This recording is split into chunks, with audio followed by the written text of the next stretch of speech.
Perfecto. Bueno, hola a todos, bienvenidos a esta nueva sesión de Venture Academy, mi camino como emprendedora, aprendizajes y recomendaciones, presentado por Juliana Villalba, CEO de Rebus Event Tech Colombia. Bueno, como muchos saben, Venture Academy es un programa liderado por Excala, BitLab y Conecta Américas, que busca capacitar a las pymes, inversionistas y startups de América Latina y el Caribe en temas de emprendimiento y, por supuesto, levantamiento de capital.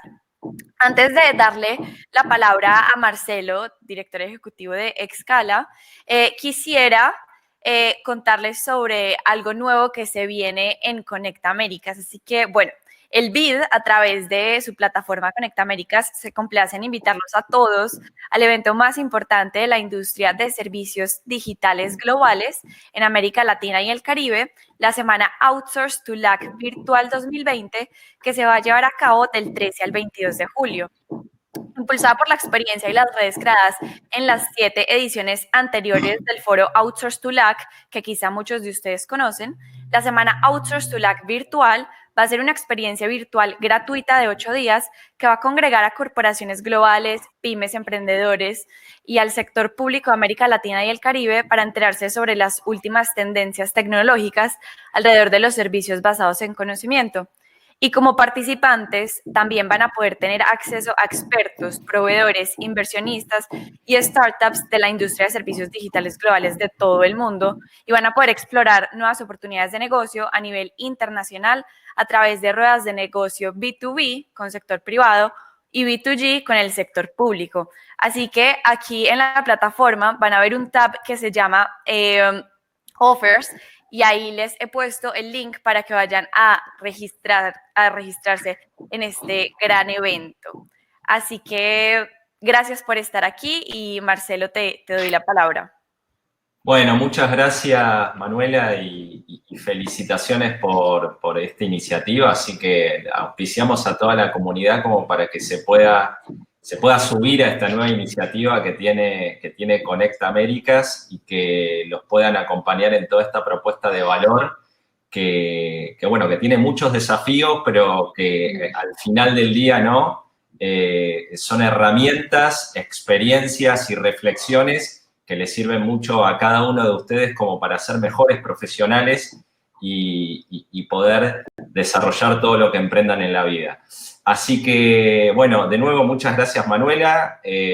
Una alegría tenerte de vuelta acá entre nosotros. Un agradecimiento muy especial al BitLab y a Conecta Américas por hacer que esta instancia sea posible, y bienvenidos a todos en la comunidad.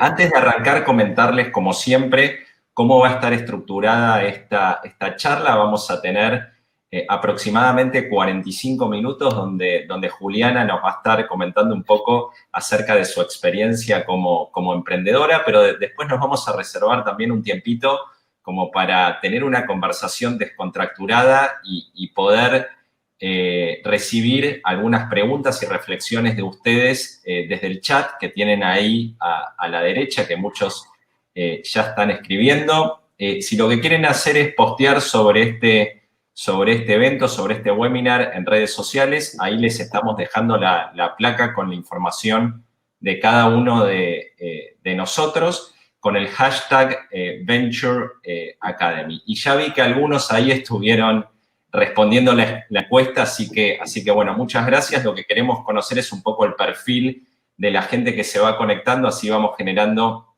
más y mejor contenido para cada uno de ustedes. Así que hoy le damos la bienvenida a Juliana Villalba, como dijo Manuela, CEO de Rebus, pero también desarrolló otros emprendimientos muy exitosos, tiene más de 10 años de experiencia en todo esto que es el mundo emprendedor, y tiene muchas cosas para contarnos, sus experiencias, sus reflexiones, algunos desafíos, así que va a estar súper interesante poder escucharla y después poder tener esta conversación con ella. Así que bueno, Juli, bienvenida a Venture Academy, así que el webinar es todo tuyo. Gracias, Marce. Bueno, voy a proyectar mi pantalla. Bueno, bienvenidos a todos. Muchas gracias por estar aquí escuchando mi historia. Ahí veo que están conectados de toda Latinoamérica y eso me parece increíble como estos medios digitales nos permiten ahora sí de verdad trascender fronteras, ¿no? Antes decíamos que estábamos en un mundo donde ya había una globalización, pero creo que esta pandemia nos obligó a que fuera una realidad. Entonces hoy les quiero contar así como un poquito de mi historia, de este camino que he recorrido como emprendedora y cuáles han sido esos aprendizajes y esas, no sé si recomendaciones o tips, pero contarles un poquito de lo que para mí ha sido valioso e importante en este proceso. Y pues bueno, al final me encantaría que hiciéramos una ronda de preguntas y también saber un poquito de sus, pueden dejar ahí en el chat. Ahorita no estoy viendo el chat, pero pueden ir dejando ahí sus comentarios que me encantará después leerlos. Las personas que se sientan como identificados con cosas que de pronto yo digo, me parecería también buenísimo saberlo. Y si de pronto no podemos responder todas las preguntas, igual pues escríbanlas porque feliz de en algún momento de respondérselas y ponerme en contacto con todos ustedes. Entonces, bueno, esta historia comenzó y de hecho, ahorita que empezamos una nueva década, estamos como en un año bien importante porque estamos iniciando una nueva década. Yo tengo la costumbre de cada fin de año como hacer unas reflexiones del año, de que estuvo bien, de los aprendizajes. Y este año cuando terminó el 2019 me senté a hacer fue una reflexión de la década, porque dije, bueno, está empezando una nueva década, terminó una nueva década, ¿qué pasó en esa década? Y esa década para mí, pues creo que ha sido de las décadas más gratificantes de mi vida porque toda la historia de esta década es la historia de mi emprendimiento, la historia de lo que he venido haciendo como emprendedora. Y arranco con esta diapositiva de hoy, 2020, que pues estamos acostumbrados a ver noticias de estas, ¿no? Colombia ocupa el 7º puesto a nivel mundial de nacimiento de emprendedores, se crearon más de 300.000 empresas y definitivamente hoy, si vemos por ejemplo todo lo que hay en temas de programas, de iniciativas, de literatura alrededor del emprendimiento, pues hoy es un orgullo ser emprendedor, hoy es definitivamente algo súper cool y todo el mundo quiere ser emprendedor, pero esa no fue mi historia hace 10 años. O sea, yo creo que cualquier persona hoy que se gradúe de una universidad y le pregunten qué quiere ser y diga voy a ser emprendedor, esto es como, wow, la familia feliz, la universidad feliz, seguramente competencia en la universidad a ver quién es el que va a lanzar la próxima startup exitosa y el próximo unicornio. Pero mi historia empezó hace 10 años. Y hace 10 años, cuando uno era emprendedor, es porque uno era el desocupado de la casa. O sea, era el desempleado de la casa, era el que estaba varado, como decimos en Colombia, ¿no? Que de pronto tiene algún problema y nadie lo contrata, entonces por eso ahora dice que es emprendedor.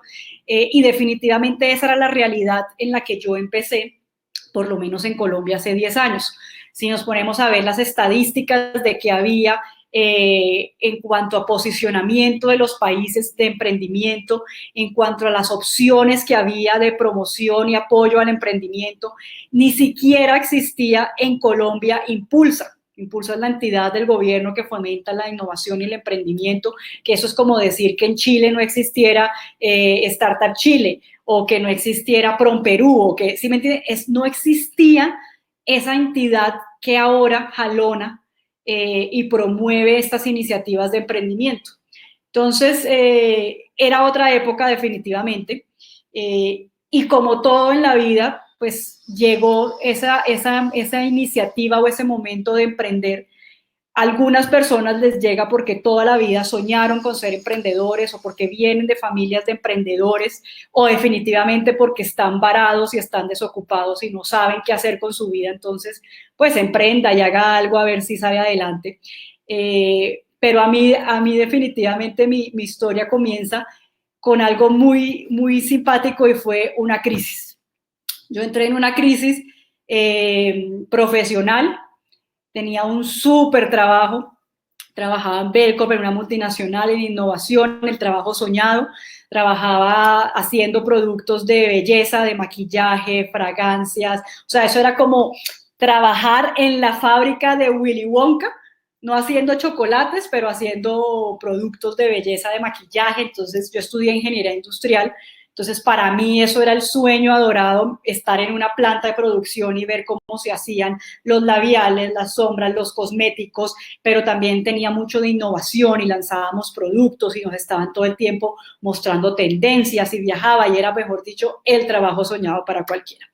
Pero llega momentos en que yo me empecé a sentir estancada, como que yo decía, bueno, ya llegué como a un nivel en lo que estaba haciendo, ya me conocía el proceso del derecho y al revés, y desafortunadamente cuando uno trabaja en el mundo corporativo, la dinámica de cambio o de hacer cosas nuevas es muy baja, esa rotación es muy baja, contrario a lo que pasa cuando uno emprende, que al contrario es todo el tiempo te estás cambiando, todo el tiempo estás reinventando, todo el tiempo estás haciendo algo nuevo.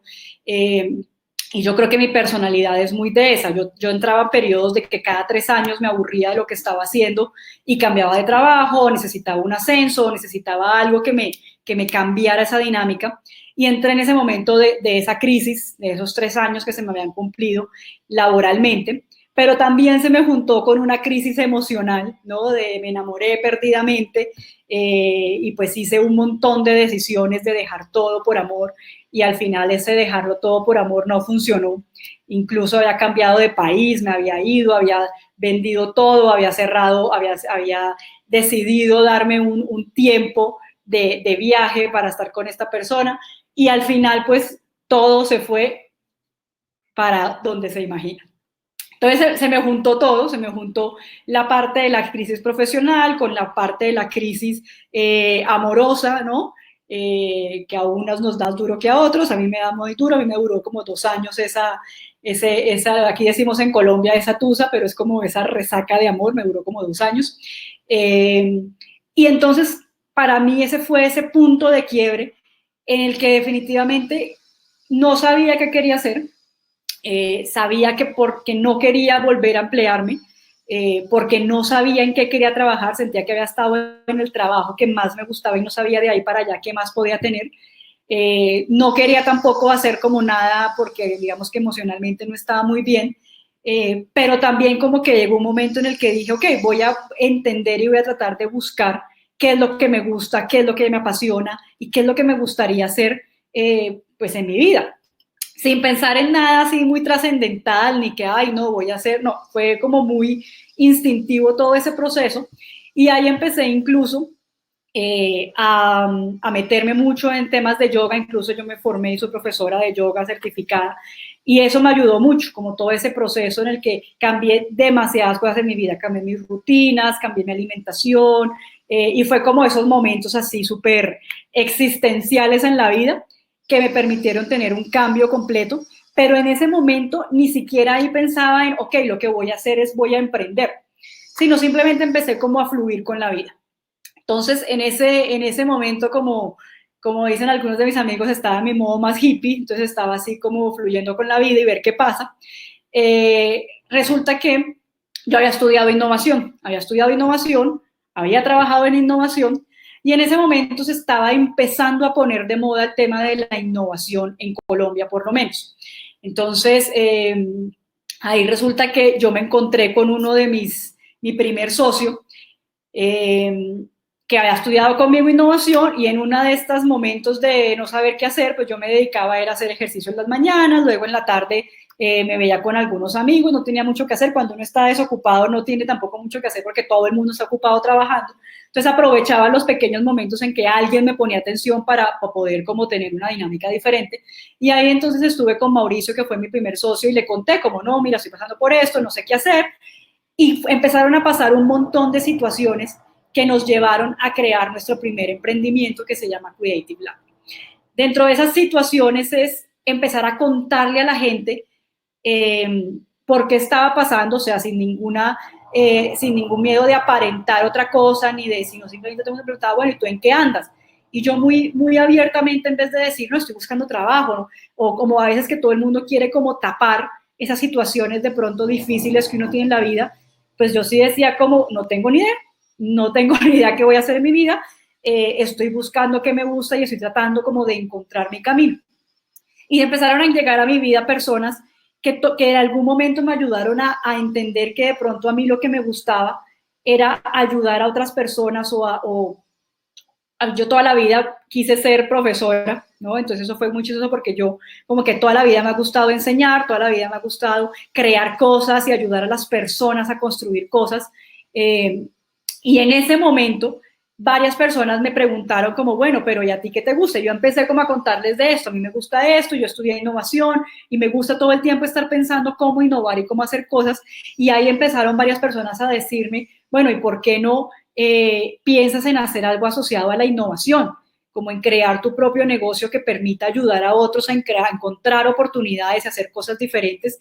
Y yo nunca lo había pensado porque para mí la posibilidad de ser emprendedora no estaba en el checklist. O sea, yo no vengo de una familia de emprendedores, definitivamente no me educaron para ser emprendedora, sino en mi universidad todo me educaron es para ser gerente de una gran multinacional, y ese era el sueño que tenía en la cabeza. Entonces no tenía como ese background para poder decir esto es una opción, pero sin embargo no lo descarté. Entonces empecé a hablar con Mauricio, con mi otro socio que estaba pasando por un momento similar en su vida, y yo estaba feliz en este tema de no tener que hacer nada, no tener muchas obligaciones, y vivir la vida así como en esta onda medio hippie. Le dije, oye, esto es lo máximo, renunciar, ¿por qué no renuncias? Y pues miramos a ver qué nos inventamos. Y yo nunca pensé que él me fuera a seguir la corriente, y un día me llama y me dice, Juli, ¿sabes qué? Renuncié. Yo, pero ¿cómo así? Me dice, sí, tú no me dijiste que esto era lo máximo, renunciar, y que después la vida traerá cosas. Y yo, oh, por Dios, pues bueno, listo. Entonces, ¿qué nos podemos hacer? Y ahí empezamos a crear Creative Lab. Empezamos a crear como este laboratorio de fórmulas creativas que nos permitiera ayudar a instituciones tanto públicas como privadas a encontrar soluciones innovadoras a los retos que tuvieran en su día a día. Pueden ser retos estratégicos, podían ser retos de servicios, podían ser retos de producto, y así arrancamos. Arrancamos en la casa, trabajando los dos en la casa. En ese momento yo no tenía ni idea de que había conceptos como bootstrapping o como fundraising o como todo eso, sino simplemente nosotros empezamos a tener crecimientos orgánicos en nuestra empresa.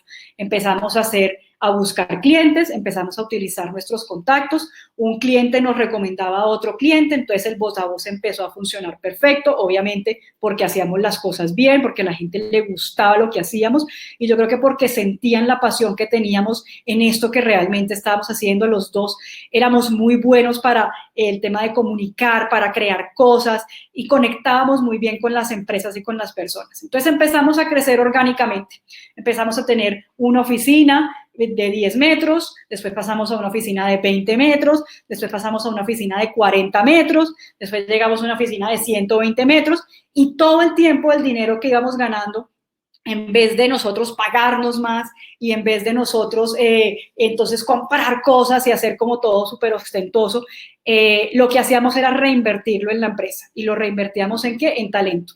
Porque decíamos, en la medida en que podamos tener más personas, porque nosotros sabíamos que teníamos buena capacidad de traer negocios y de traer clientes, pero no podíamos ser nosotros los únicos que operábamos el negocio, porque ahí es donde limitábamos nuestro crecimiento. Si nosotros vendíamos y operábamos, solamente íbamos a poder crecer hasta el límite que nosotros pudiéramos operar o que pudiéramos realmente ejecutar esas labores. Entonces, todo lo reinvertíamos en la empresa. Más personas, más talentos que nos ayudaran a poder atender cada vez más negocios, y que nosotros pudiéramos de esa forma ir trayendo cada vez más. Entonces, esa fue la forma como crecimos. Esto lo hice durante 7 años, este crecimiento orgánico, encontrar también formas de manejar una empresa, porque a pesar de haber estudiado ingeniería industrial, uno diría, no, pues ustedes le enseñaron cómo manejar una empresa. Mentira. Y la teoría en ese momento pues no te sirve. Entonces uno va aprendiendo en el camino temas comerciales, temas de mercadeo, temas administrativos, financieros, legales. Entonces llegamos a los primeros momentos en los que, listo, sentíamos que probablemente traer plata nos permitía crecer, porque obviamente teníamos temas de que no nos pagaban en los tiempos que eran, los contratos seguramente no tenían tiempos o plazos de pago que nos permitieran ir creciendo orgánicamente. Entonces decidimos, bueno, empecemos a buscar créditos. Pero como les digo, en ese momento para mí todos esos conceptos ni de startups, ni de fundraising, ni nada de esto, si existía, no estaba en mi cabeza. Entonces, ¿qué dice uno? Pues la mejor forma es ir a pedir un crédito. ¿Y dónde pide uno un crédito? Pues a un banco. Entonces nos llevamos la primera gran desilusión como emprendedores y es llegar a las instituciones financieras tradicionales, y que eso también siento que ha cambiado muchísimo, a decir, vea, soy emprendedor, tengo esta idea, tengo este emprendimiento, mire lo que hacemos, mire lo que facturamos, ya llevamos 4 años trabajando, necesitamos un crédito para seguir creciendo, para capital de trabajo. Entonces hicimos toda la tarea, llenamos los papeles, nos fuimos a todos los bancos y ningún banco nos prestó. O sea, ningún banco, porque o éramos demasiado pequeños para los bancos y no teníamos ninguna forma de garantizar que realmente el negocio pues iba a ser sostenible, y hoy 10 años después pues sigue siendo sostenible, o en los que eran créditos enfocados a emprendimiento. Nos pasó algo muy chistoso y es que fuimos a pedir el crédito y nosotros pues teníamos una oficina en un muy buen sitio porque queríamos estar cerca de nuestros clientes, en una oficina económica, pero cuando llenamos los formularios y nos pidieron, bueno, ¿dónde es el domicilio de la oficina? Nos dijeron, ah, no, pero ustedes no necesitan el crédito. Y nosotros, pero ¿cómo así que no necesitan el crédito? Pues sí, porque tienen la oficina en esta zona, eso quiere decir que no necesitan el crédito. Y nosotros, pero no entendemos. Entonces nos negaron el crédito porque según el banco, pues si podíamos pagar esa oficina, que realmente, como les digo, era muy económica, pues no necesitamos un crédito para crecer. Entonces es como esas incongruencias entre para qué necesita uno un crédito y realmente, pues, cuál es la intención de uno poder buscar tener apoyo financiero que te permita conseguir mayores metas, mayores clientes y poder obviamente tener mayor personal contratado para poder hacer que puedas de verdad hacer una labor para la sociedad. Entonces, en eso pues tuve esa experiencia durante 7 años y a los 7 años, más o menos en el 2017, conocí a José, que es bueno, de hecho ya me di cuenta yo que tengo libretas de todo, que lo conocí realmente fue en el 2012, en una reunión que tuvimos, una entidad del gobierno, y me acuerdo que ese día no me cayó muy bien, incluso ahí había notado como conocí a José, él tenía otra empresa que se llama BTI, y como que por ahí anoté como no me cayó muy bien. Entonces, eso ya es una historia mucho. Después, en el 2017, nos volvimos a encontrar en Medellín y estábamos en un evento de innovación. Tanto él como yo estábamos hablando de innovación porque los dos teníamos empresas de innovación. La mía era más enfocada a consultoría y estrategia y la de él era más enfocada a desarrollo de producto y a buscar la forma de prototipar y lanzar productos exitosos al mercado. Entonces, estábamos en este evento en Medellín, un evento grandísimo de la ANDI que se llama Innovation Land, y éramos speakers haciendo conferencias sobre innovación. Y en esas estábamos ya saliendo del evento y estaba cayendo el diluvio universal. Y en esa caída del diluvio universal teníamos que coger un vuelo pues para regresar a Bogotá y estábamos tarde para el vuelo. Entonces yo veía que paraban taxis y se montaba gente y paraban taxis y se montaba gente y definitivamente donde nosotros estábamos no podíamos tomar un taxi. Entonces en esas yo vi que había un grupo de personas como hacia un lado que tomaron un taxi y dije, bueno, pues son dos personas, nosotros necesitamos un cupo más, 2 cupos más. Me tiré en la mitad de la calle, paré el taxi y les pregunté para dónde van. Yo asumí que pues todos los que estábamos saliendo de ese evento, la mayoría no eran de Medellín y que probablemente todos estaban tomando rumbo al aeropuerto. Entonces les pregunté para dónde van, para el aeropuerto. Y en esas teníamos diferentes vuelos con mi socio, con Mauricio, él era el que tenía más afán de tomar el vuelo. Entonces lo que yo les dije fue, ok, aquí les dejo a Mauricio, él también va para el aeropuerto, abrí la puerta del taxi, lo monté y se fue para el aeropuerto, ya después yo conseguí otro taxi. De esa como parada impulsiva del taxi y de ese trayecto al taxi, pues Mauricio logró cerrar 2 negocios, porque pues no solamente iba José, sino que iba la directora de la innovación de la Cámara de Comercio de Cali. Entonces logramos cerrar 2 negocios, se hizo muy amigo de José, y después en Bogotá ya me dijo, bueno, mira, conocí a José, tiene esta empresa de innovación, me parece súper porque nos complementamos muy bien en lo que hacemos, hablemos con él. Entonces ahí empezó mi relación realmente con José, trabajando puntualmente en ese momento proyectos de innovación juntos. Entonces yo hacía estrategias de innovación y después yo le pasaba a él el concepto y él lo que hacía era que volvía esos productos realidad, y así empezamos a trabajar con un montón de clientes. Pero en esas a nosotros nos empezaron a buscar para hacer eventos, para crear experiencias en eventos, a mí particularmente, que necesitamos que el evento sea diferente, que el evento no sea lo mismo, porque es que siempre es el mismo formato y el registro y la gente llega y el conferencista, pero no hay nada que permita que la gente interactúe, no hay experiencias digitales. Entonces, ¿ustedes qué se les ocurre que pueden hacer? Y ahí empezaron como los primeros inicios de Rebus, donde empezamos a trabajar con José en descifrar cómo podemos llevar tecnología al mundo de los eventos. Y obviamente pues hay muchas formas de llevar tecnología al mundo de los eventos, aplicaciones, plataformas para gestión de eventos, pero nosotros el dolor que teníamos siempre era que yo me creaba unas estrategias increíbles y el cliente siempre me decía, Juli, está increíble, pero es que no tengo plata. Entonces, pues, ¿cómo así? O sea, llevo trabajando en esto, ¿cómo así que no tienes plata? Sí, porque es que yo vivo de la venta de la boletería y de los patrocinios. Entonces, hasta que yo no cierre los patrocinios y hasta que yo no venda la boletería, pues no sé si voy a tener los recursos para pagarte la creación de la estrategia, y entonces se volvía un círculo vicioso. Entonces, ahí nos empezamos a dar cuenta de que realmente había una necesidad muy grande en este mundo de eventos y era encontrar formas de monetizar y de salirnos de esas fuentes tradicionales. Entonces ahí arranca nuestro camino en Rebus de empezar a desarrollar tecnologías que permitan a los organizadores de eventos monetizar, y en ese camino empezamos a hacer algo completamente diferente a lo que yo sabía y a lo que yo estaba acostumbrada a hacer, que era crecer una empresa orgánicamente. Entonces José venía más de este mundo como de entender un poco las startups, porque además ya había tenido otras 2 startups, había participado en programas de aceleración y había estado en premios, y empezó a decirme, Juli, la solución para que Rebus crezca es porque nosotros seguíamos trabajando en paralelo en la otra empresa, o sea, no estábamos de lleno en Rebus, sino Rebus era el hobby, ¿no? Era el hobby tecnológico. Entonces me decía, si queremos que Rebus crezca, tenemos que empezar a buscar apoyos. Y tenemos que empezar a buscar apoyo afuera, tenemos que empezar a buscar programas de aceleración, tenemos que empezar a buscar fondos de inversión, tenemos que empezar realmente a movernos en este mundo, y para mí esto era en chino avanzado. Entonces empieza a investigar qué es un programa de aceleración, qué es un fondo de inversión, qué es hacer un deck de inversionistas, qué es un one pager, y esto era, volví a llegar a ese momento como muy emocionante, porque ya estaba llegando como al ciclo otra vez de los 3 años, de que me va muy bien en lo que hago y me gusta y además es mío, pero pues siento que necesito un boost nuevamente como de algo diferente, y ese boost llegó con Rebus.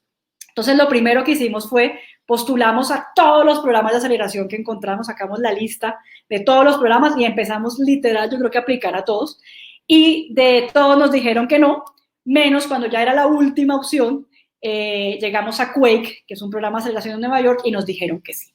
Entonces ahí hicimos todas las primiparadas que ustedes se quieran imaginar, desde no entender muy bien la magnitud de lo que es un programa de aceleración, desde no saber negociar los términos con los inversionistas, y desde abrir rondas de inversión sin saber si realmente lo que necesitábamos era una ronda de inversión, y es como empezar a ir con el flow. Entonces aquí quiero llegar como a contarles precisamente eso que he aprendido en estos 10 años de emprendimiento, de pasar de 2 modelos de emprendimiento completamente diferentes. Y el primero es, ¿qué es mejor, bootstrapping o fundraising? Y definitivamente para mí no creo que haya una respuesta si lo que se debe hacer es una cosa o la otra. Simplemente creo que los negocios van demandando lo que se necesite. Hay negocios que pueden ser mucho más consolidados si uno lo hace de manera bootstrapping, como negocios de servicios o de consultoría, donde de repente uno no necesita grandes inyecciones de capital y te tienes que mover rápido, pero probablemente no a la misma velocidad de proyectos digitales o de tecnología, que definitivamente uno puede tener la idea, pero sí o sí necesitas la plata para hacerlo, porque necesitas contratar desarrollo, porque muchas veces no son cosas que tú puedas hacer tú mismo. Lo bueno de nuestro primer negocio es que todo lo hacíamos nosotros, ¿sí? No necesitábamos de un externo para inventarnos metodologías, para hacer las consultorías. Cuando trabajas en proyectos digitales, sí necesitas, desafortunadamente, a no ser que tú seas el founder tecnológico, alguien que te aterrice esas ideas. Entonces, básicamente, yo les digo no hay que hacerlo por moda. No se metan en temas de inversión y de levantamiento de capital porque está de moda, porque es la palabra de moda, porque es lo que todo el mundo está haciendo, porque eso tiene muchas implicaciones a nivel del negocio, a nivel de exigencias y a nivel de lo que realmente uno quiera y disfrute hacer. Por otro yo creo que ambos métodos requieren, ambos procesos requieren mucho método, tanto para crecer orgánicamente como para hacer levantar inversión. Uno tiene que ser muy metódico y muy organizado porque son procesos que requieren y que demandan mucho tiempo y que también hay que ser muy resiliente porque te van a decir de 100 fondos de inversión que toquen, te van a decir en 99 que no. Entonces tiene uno que estar acostumbrado a no tomárselo personal, a ser muy resiliente en el camino, pero también a tener mucho método de ir aprendiendo en el proceso, de ir iterando, de ir viendo qué es lo que funciona y qué es lo que no funciona. Hay que poner en la balanza si lo que uno quiere es autonomía versus crecimiento, porque cuando uno entra en programas o en fondos de inversión, dejas de tener un poco de autonomía de tu empresa porque ya el inversionista entra a opinar, entra a ser parte de tu junta directiva, entra a exigir porque pues está poniendo un dinero sobre la mesa, pero te ayuda al crecimiento. Entonces hay que poner en la balanza qué es lo que uno quiere para su negocio y para su vida. Y por último, yo creo que hay que ser muy selectivo en a quién se le abren las puertas de su casa o de su negocio, porque a veces cuando esto se vuelve una moda, entonces el emprendedor lo que hace es que le recibe plata a todo el mundo. Ay, no, si este inversionista me quiere dar plata. Y no, uno también tiene que ponerse en la posición de exigir o de tener claro cuál es el perfil de inversionista que uno quiere tener, porque es lo mismo que uno escoge sus empleados, a uno no le imponen los empleados. Entonces, uno tiene que tener la posibilidad de decir, escoger cuál es el inversionista que quiere tener, porque el inversionista puede ser un aliado para uno, puede ser alguien que te ayude a crecer, como puede ser un dolor de cabeza, ¿sí? Afortunadamente, yo he tenido una suerte increíble en que los inversionistas que han llegado no solamente han sido increíbles en temas de ayudarnos, sino que hemos tenido una conexión y realmente nos dimos el lujo de escoger y decirle a algunos inversionistas con los que sentíamos que no conectábamos, que no, porque realmente pues le estamos abriendo la puerta de nuestra casa, le estamos abriendo la puerta de nuestro sueño y de nuestro negocio a personas que lo que necesitamos es que vengan a sumar y no a retrasar lo que nosotros estamos haciendo. Entonces, primero, no creo que haya una respuesta entre si es una o la otra, simplemente que evalúen muy bien que las dos opciones son válidas y que las dos opciones te pueden ayudar a cumplir las metas y lo que tú quieres. Algo que ha funcionado para mí mucho es el tema del multigénero. Para mí yo creo que eso es una fórmula del éxito impresionante y es la posibilidad de uno tener sociedades o equipos de trabajo mixtos. ¿Por qué? Porque yo sí creo que existe un balance y que tanto hombres como mujeres tenemos ciertas habilidades y tenemos ciertas formas de pensar, formas de actuar y formas de abordar las situaciones que son inherentes a nuestro género. O sea, yo no creo que vengan tanto de la formación o de la cultura, sino que ya son inherentes de ser hombre o de ser mujer, y creo que eso es una fórmula que para mí es increíble, es una bomba para el éxito, porque realmente te ayuda a tener ese equilibrio entre la emocionalidad y la racionalidad, entre el sueño, ¿sí? Entre el creer que todo es posible y el aterrizar las cosas, entre tener equipos que realmente funcionen, pero también exigir a los equipos. Entonces, para mí eso es algo que ha funcionado muy bien, y si por lo menos no hay equipos de fundadores que sean multigénero, sí por lo menos tengan equipos que sean equilibrados, multidisciplinarios. Yo me acuerdo que siempre que nosotros estábamos contratando, no tanto era como este cargo necesitamos que sea hombre y que sea mujer, sino sentíamos como el feeling como la empresa tiene demasiada testosterona, hay que equilibrar un poco, o la empresa está con demasiado estrógeno, equilibremos, y siempre buscábamos, era la forma de traer ese equilibrio, porque sí sentíamos que esto nos permitía armonizar y tener equipos de trabajo que fueran mucho más competitivos y mucho más exitosos. Entonces, para mí, esto es algo que realmente funciona y creo, y sin tema de ser feminista, de que hay que tenerlo porque ley o por lo que digan, sino realmente yo sí creo que esto hace que sean empresas mucho más exitosas cuando manejan ese equilibrio entre los géneros, entre diferentes backgrounds culturales, étnicos, multidisciplinarios. Todo hace que realmente sea mucho más rico el proceso de emprender. Por otro lado, para mí el emprendimiento definitivamente es una actividad de alto rendimiento y es algo a lo que uno tiene que prepararse día a día como si uno fuera a competir día de una maratón, porque realmente día a día estás compitiendo en una maratón. Y eso involucra obviamente que haya una alta dosis de disciplina. Pienso que para ser un emprendedor exitoso realmente hay que ser muy disciplinado con sus rutinas, con sus hábitos. Yo, por ejemplo, hago ejercicio todos los días o por lo menos mínimo 6 veces a la semana. Me levanto todos los días entre 5:30 y 6 de la mañana para alcanzar a meditar, para alcanzar a hacer ejercicio. Soy muy disciplinada en mis rutinas de trabajo, también manteniendo un equilibrio, que para mí es un punto súper importante entre el cuerpo, la mente y el espíritu. Y eso está precisamente en eso, en cómo yo me ejercito físicamente, cómo me ejercito mentalmente, que ahí hay diferentes prácticas, ya puede ser la meditación o puede ser un tema de oración, lo que cada uno quiera hacer, en temas de espíritu, y cómo también ejercito el tema de mi mente, de estar en constante aprendizaje y todo el tiempo buscando formas de aprender y de hacer cosas nuevas. Entonces, para mí eso también es otra clave que va muy de la mano con la disciplina. Yo, por ejemplo, soy muy de la política de que uno debería tener un equilibrio tanto en que, y esto lo dice mucho como en las prácticas budistas y yógicas, y es que el equilibrio perfecto es 8 horas para descansar, 8 horas para trabajar y 8 horas para disfrutar. Y yo trato mucho de hacer eso. Soy muy juiciosa con el tiempo de mi sueño, muy juiciosa con el tiempo de mi trabajo, de que realmente sean las horas que es, y muy juiciosa con el tiempo de mi disfrute, de hacer otras actividades que me permitan enriquecerme en hobbies o en cosas que me gustan. Entonces, yo sí soy de la política, yo no creo en que para emprender y que para no ser exitoso tiene que trabajar 24/7 y dedicarle toda la vida al emprendimiento, porque yo pienso que la vida no es esto. O sea, eso es parte de lo que a uno le hace que su vida sea rica y que su vida sea un disfrute, pero no es lo único, yo no nací para solamente vivir en función de Rebus. Rebus es una de las partes de mi vida que más disfruto, pero que hace parte de ese equilibrio de todo lo que hago.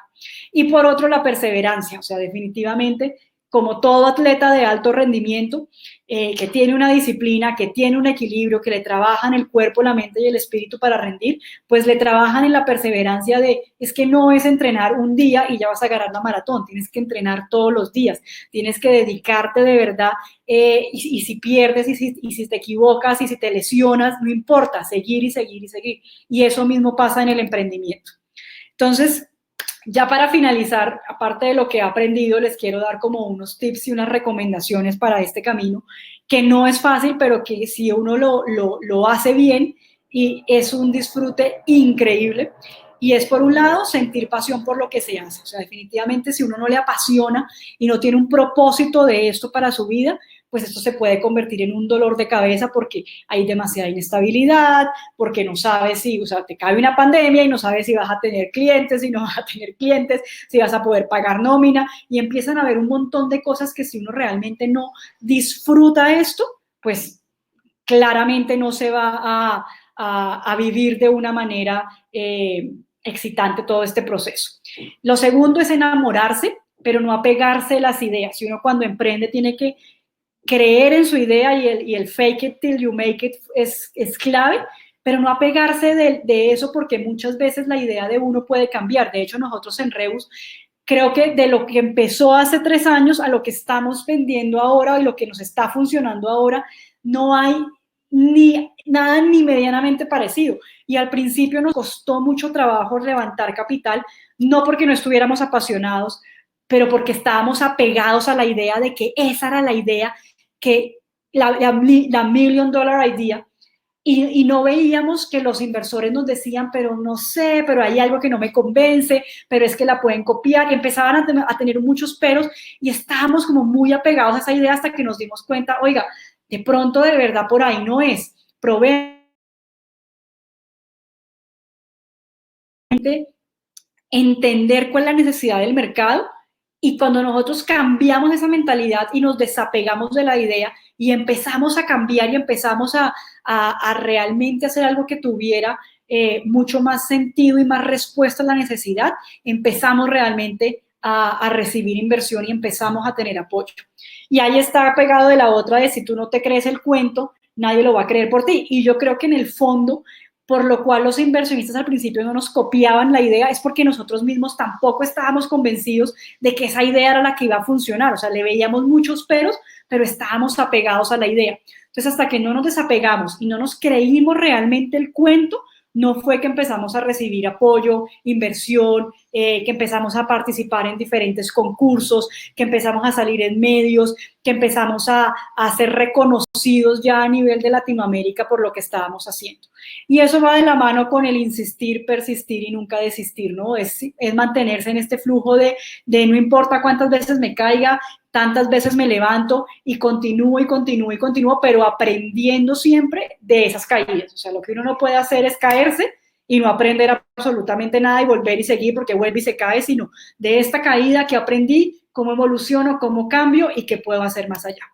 Entonces, finalmente, para terminar, yo creo que mi mensaje para emprender es, hay que pensar en grande, hay que actuar pequeño, ir pequeños pasos, como decían algunos de nuestros mentores, stepping stones. No pretendas ya llegar a decir, voy a ser un unicornio, o voy a ser una empresa que va a transformar el mundo, o voy a hacer esto, sino cuáles son los pequeños pasos o los pequeños milestones que vas a ir logrando para llegar a ese gran sueño, que ese es el pensar en grande. Yo voy a pensar en grande, pero voy a ir paso a paso. Y lo otro clave es, hay que moverse rápido, porque si uno no se mueve rápido, uno cree que su idea es única y hay 300.000 o infinitas miles más de personas pensando lo mismo. La clave siempre está no en quien lo piensa, sino en quien lo hace. Y yo creo que eso es lo que hace de verdad la diferencia entre un empresario. Entonces, ya saben, think big, act small y move fast. Muchas gracias. Bueno, Juli, excelente, felicitaciones. La verdad que te tengo que decir de que 45 minutos exactos. Mejor, imposible, con lo cual soy hija de militar, entonces... Bien metódica, ¿viste? Nos hablaste un poquitito acerca de tu rutina, así que súper metódica en ese sentido. La verdad que 45 minutos exactos, así que nos quedan algo así como 15 minutos como para poder intercambiar acá algunas reflexiones.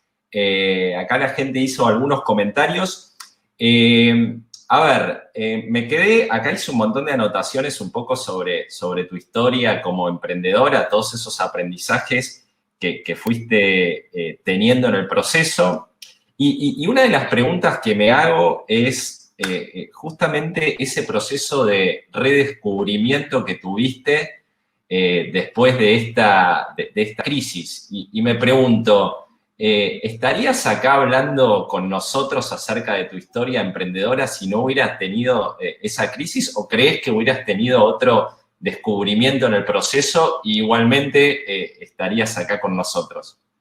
No, yo creo que sí yo creo que sí fue fundamental y realmente, pues obviamente la palabra para describirlo es una crisis, pero para mí es un descubrimiento. O sea, para unos puede ser algo personal, para otros puede ser, incluso me botaron del trabajo, ¿sí me entiendes? O sea, claro. A veces uno cree que tiene, para otros puede ser una pandemia. O sea, siempre hay una situación que te permite reinventarte. Y el problema es que... Ahí está también la delgada línea entre... viste que a veces como que los emprendedores justamente emprenden por esto que vos decís. Me botaron del trabajo, me echaron del trabajo, entonces tratan de buscar trabajo quizás en otra corporación, no lo encuentran, entonces tienen una necesidad como que de salir a crear algo propio como para poder vivir, ¿no? Sí. En tu caso, ¿vos crees que viene por ahí o viene más por una pasión interna de ser emprendedora? Yo creo que es dos cosas. Uno, yo siempre he sido como muy curiosa y como de estar viendo que siempre puede haber una oportunidad de cualquier situación, ¿no? Entonces, como que el reinventarse para mí ha sido clave, y lo que yo te decía, o lo que yo les compartía, de que cada 3 años yo sentía que tenía que buscar algo nuevo y reinventarme. Y esas situaciones te permiten reinventarte, te permiten llegar a un momento donde tú dices, ok, esto soy yo hoy, quiero seguir así el resto de mi vida o quiero buscar otro camino. Claro. Como yo les decía, mi camino no era voy a buscar ser emprendedor, sino mi camino fue empezar como a ver las señales que me iban llegando o las personas que se iban conectando en mi vida, y eso me fue como llevando a, probablemente me hubiera podido llevar a encontrar otro trabajo o a montar una fundación. O sea, para cada persona yo creo que es diferente, pero sí creo que uno tiene que estar como atento a esos momentos y a cómo se te presentan las situaciones y las personas en la vida. Porque ahí muchos dicen como, pero es que yo no sé cuál es el propósito de mi vida y yo no sé qué hacer de mi vida, pero es porque posiblemente no estamos atentos a ver realmente qué es lo que la vida quiere que nosotros hagamos y cuál es ese propósito o ese camino que tenemos, porque siempre estamos encontrando personas que de pronto nos dicen, oye, ¿por qué no haces esto? Oye, ¿por qué no? Y mucha gente me decía, pero tú quieres buscar trabajo, y yo decía, no sé, pero entonces, ¿por qué no emprendes? Y bueno, puede ser una opción. Y al final yo siempre estaba como, ¿qué es lo peor que puede pasar? Pues que la empresa no funcione, que me quiebre y busco trabajo. Claro. O sea, manca no soy, bruta no soy, mañana consigo otro trabajo. Entonces, es como también ir como en ese proceso de fluir. Pero sí creo que es lo que me llevó hoy a lo que estoy aquí, y pues me parece que cada uno tiene que encontrar cuál es ese momento que lo hace sentir a uno incómodo, ¿no? Que te está sacando de tu zona de confort, y es sentirse bien con esa incomodidad. Creo que si uno se siente bien con esa incomodidad, puede encontrar una nueva comodidad, ¿no? Entonces, claro, definitivamente creo que algo súper importante desde el punto de vista de tu desarrollo como emprendedora tuvo que ver con esa capacidad de conocer gente y también poder abrirte, ¿no? Ante esa gente, poder identificar oportunidades, cómo de alguna manera te podés apalancar en la otra persona como para poder generar un valor conjunto. Sí. Y ahí quiero entrar al tema de tu rutina, que nos comentaste que sos muy rigurosa desde el punto de vista de esas 8 horas de trabajo, 8 horas de descansar bien y 8 horas le llamaste de disfrute, ¿no? Y también el deporte, el yoga, etcétera, etcétera. Entonces, la pregunta es, ¿cuál sería tu rutina justamente para conocer gente? ¿Qué haces? ¿A dónde vas? ¿Cómo te vinculás?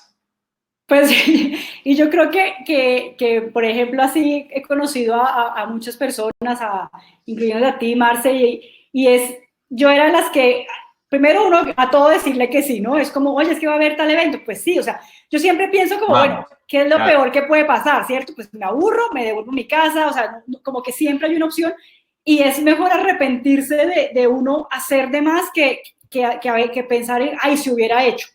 Entonces yo me inscribo a todo, iba a todos los eventos, y pues creo que hay muchos que me dicen, no, pero es que la veo hasta en la sopa, ¿no? Porque es que el evento de Excala, que el evento del BIT, que el evento de Angel Ventures, en todos esos eventos, y al final me terminaba encontrando con los mismos, pero ahí vas creando como claro. tu red de conexiones, porque no es simplemente conocer, tú conoces personas todo el tiempo y las puedes conocer en la calle, hablando con la gente.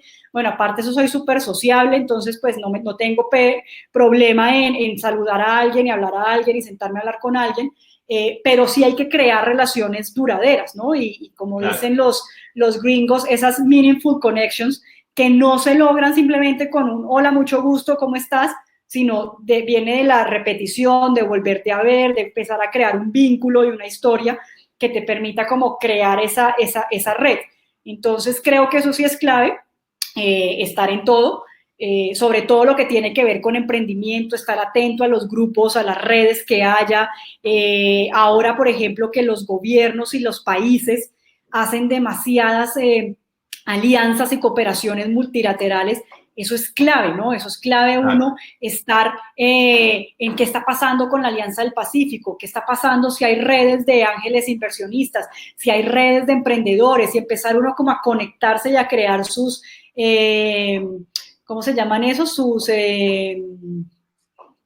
Como sus tribus, ¿no? Como sus grupos de conexión. Juli, yendo justamente a este tema que estás hablando de los gobiernos, de los multilaterales, es una realidad que en los últimos 10 años, desde que vos empezaste a emprender, como que cada vez hay más programas, cada vez hay más fomento. Un poco la idea es mirar a toda la actividad emprendedora como estratégica, porque por otro lado te trae mucho desarrollo económico. Contanos un poco cómo justamente estos programas, quizás locales, quizás regionales, te ayudaron a vos como emprendedora a poder desarrollar todos tus proyectos y algunos hitos particulares que pudiste cumplir gracias a esto. Sí, yo creo que ahora los emprendedores son muy afortunados porque realmente todas estas entidades que existen a nivel gubernamental u otras que no son tanto a nivel gubernamental, sino más privadas, y todas estas conexiones que existen realmente son un trampolín que uno tiene que aprovechar. O sea, antes le tocaba a uno, eso era como, no sé, antes a Pelé le tocó jugar con un coco, ¿sí? Ahora ya juegan con balones de fútbol aerodinámicos y el guayo que casi que patea solo. Pues hay que aprovechar el momento en el que estamos, ¿no? Ahorita hay estas redes realmente te ayudan, te impulsan, tienes que estar metido en la red, o sea, no es simplemente, o sea, creo que también depende mucho de cada persona. Tú puedes investigar todo lo que hay, pero también si no hay una acción, si tú no tienes algo concreto que quieras hacer o que quieras empezar a vincularte, pues tampoco lo vas a lograr. Entonces sí es importante que no solamente identifiquen lo que hay, vean también qué les sirve y sean selectivos, porque también ahorita hay de todo y hay tanta cosa que si uno no es selectivo con lo que realmente les sirve, entonces se va a abrumar, se va a agotar, porque es que hay demasiada información. Entonces ese proceso de scouting es clave y ver puntualmente a uno qué le podría servir. Para unos puede ser entrar a un programa de aceleración, para otro puede ser, por ejemplo, como estos que hacen de la Alianza del Pacífico, de los roadshow que hacen para que te conectes con redes de inversionistas, para otro puede ser Connect Americas o escalas que realmente te ayudan y te muestran lo que está pasando. Entonces, a mí sí me parece que es clave, que es fundamental estar en la jugada, como decimos, pero activamente. O sea, no en todo esto definitivamente hay que tener un rol activo. Y hay tanta cosa, Juli, dando vuelta por ahí, digo, competencias, eventos, no solo en la región, sino también en Europa, en Estados Unidos. Cuando uno también está en el proceso de fundraising, la verdad es que tiene que tirar, como decimos nosotros desde acá, tiros para todos lados, ¿no? Independientemente de que después tengamos muchas oportunidades y tratemos de ver cuál es ese mejor match. Evidentemente te tenés que mover por toda la región, tenés que viajar, tenés que dedicar tiempo. ¿Cómo lo administran internamente con tus socios? Capaz que hay alguno que tiene más un rol desde el punto de vista de la ejecución del día a día y otro que quizás se lleva a cuestas quizás un poco más este rol desde el punto de vista de salir a conocer gente, fundraising, estar en los pitch competition, etcétera, etcétera. Sí, pues nosotros realmente lo dividimos así, o sea, por un tema de gusto, por un tema de disponibilidad y por un tema también de habilidades, pues yo me quedé con la parte precisamente de inversión, de ir a los viajes. Sin embargo, también José trata de ir conmigo muchas veces, pero como él está más metido en la operación y en el producto, pues a veces es más difícil uno desvincularse del día a día y de la operación cuando estás porque o estás trabajando o estás haciendo networking. Yo, por ejemplo, hace poquito hablábamos con mis socios que el año pasado, que a veces me dicen, no, es que te la pasas viajando, porque es que estuve en México, en San Francisco, estuve en Uruguay. En Escala, que fuiste finalista del Premio Emprendedor Latinoamericano. Exacto, estuve en Uruguay, estuve en Nueva York, bueno, no sé en cuántas partes estuve, y al final un momento en que me decían, no, pero es que te la pasaste viajando, y yo les decía, sí, pero fíjense que de cada viaje traje siempre algo, o un negocio, o una inversión, siempre de cada viaje hubo un resultado tangible en la empresa. Entonces ya ahí me decían como, bueno, entonces sigue viajando, y yo, bueno, listo. Bueno, aparte, digo, para que la comunidad sepa, fuiste finalista del Premio Emprendedor Latinoamericano en Escala el año pasado, 2019, y 2018 de We Exchange. De We Exchange, sí. Así que, bueno, todo eso la verdad que también trae muy lindas experiencias y también vincularse, ¿no?, con otros inversores e inversoras de la región y estar constantemente en contacto y construyendo, porque también algo que hay que decir es que toda la industria en la que estamos nosotros es muy cambiante. Los fondos cambian, la gente que lidera los fondos también rotan bastante, con lo cual ese tema de scouting, ese tema de hacer networking, digo, no tenemos que bajar los brazos y constantemente lo tenemos que estar haciendo. Total, total. Juli, yendo un poquito a todo el proceso tuyo de levantamiento de capital, ángeles, fondo de venture capital, ¿cuál es el valor agregado que encontrás en los inversionistas más allá de esa liquidez que inyectan dentro de tu negocio? ¿Nos podés contar algunas cuestiones concretas en las que hayan aportado dentro de tu organización?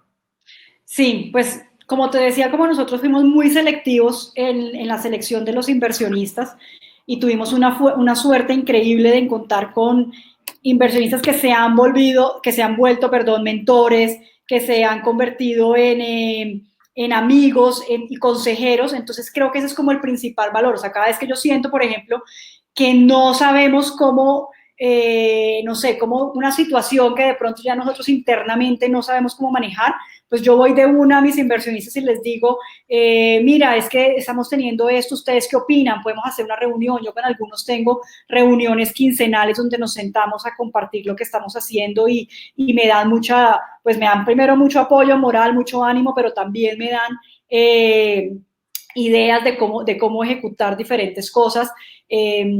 Cada vez que yo, por ejemplo, voy a un viaje y eso, lo primero que hago es decirles, voy a tal lado, necesito que me ayuden con contactos. Estoy buscando este tipo de clientes o este tipo de perfiles y ellos de una amplían su red de contactos. Entonces, realmente, pues el dinero se va, ¿no? El dinero ellos te lo dan y el dinero se te va muy rápidamente. Pero lo que queda es todo eso adicional que te dan, ¿no? Claro. Todo ese acompañamiento, esa mentoría, ese apoyo de, dale, vamos. Tan pronto empezó la crisis, imagínate, nosotros en la industria de eventos, pues de una todos me llamaron, por un lado para ver cómo estábamos y por otro lado obviamente como, bueno, ¿y mi plata? ¿Y mi plata qué? O sea, ¿qué va a pasar con ustedes? Están en la industria de eventos. Pero sí sentimos como que hubo ese apoyo no solamente de pensar en mi dinero qué va a pasar, sino en qué necesitas de nosotros para pasar esta crisis. Entonces siempre están ahí como con ese apoyo y pues realmente creo que eso es clave que te puedan dar algo más allá de simplemente darte un cheque y ya está. Juli, acá Tatiana nos pregunta, tú hablaste de equilibrio de género, ¿cuáles crees que son los mejores aportes que hacen las mujeres a los equipos? A ver si tenés una respuesta. Yo creo que las mujeres son, yo y lo he vivido con mis dos socios, no sé si sea una generalidad, pero yo creo que los hombres son más, bueno, voy a decirlo elegantemente, buenos para soñar, pero también eso quiere decir buenos para decir mentiras. Yo creo que a las mujeres nos cuesta más un tema de sentir que hay algo que no está materializado.